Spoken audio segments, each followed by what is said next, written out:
नागपूर जिल्ह्यात हिंगणा तालुक्यात कार विहिरीत कोसळून तिघांचा मृत्यू झालाय। बुटीबोरी परिसरात कार कठडा नसलेल्या विहिरीत कोसळली। बुटीबोरी एमआयडीसी परिसरात 3 तरुण कारने जात असताना विहिरीत त्यांची कार कोसळली। तिघांना कारमध्ये अडकल्यानं वेळीच बाहेर निघू न शकल्यानं त्यांचा मृत्यू झाला। मध्यरात्री शर्थीच्या प्रयत्नांनंतर कार बाहेर काढण्यात यश आलं।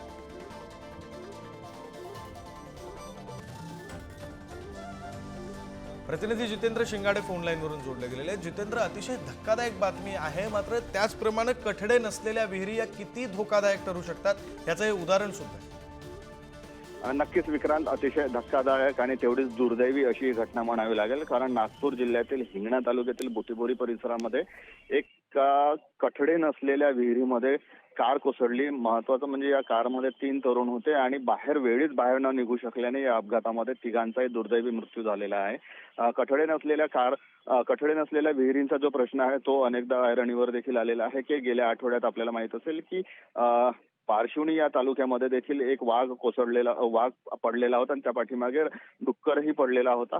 तर अशा प्रकारे हे जे कठडे नसलेले विहिरी आहेत त्याच्यामुळे अपघात होतात आणि अशाच अपघातातून आता 3 तरुणांना नाहक आपला जीव देखील गमवावा लागलेला आहे। त्यामुळे स्थानिक प्रशासन असेल किंवा जे कोणी जबाबदार व्यक्ती असेल त्यांच्यावर काय कारवाई होते किंवा अशा प्रकारचे अपघात होऊ नये यासाठी पुढे काय पावलं उचलल्या जातात ते देखील पाहणं तेवढंच महत्त्वाचं ठरणार आहे। विक्रांत, बरं, धन्यवाद जितेंद्र दिलेल्या या सगळ्या सविस्तर तपशिलासाठी।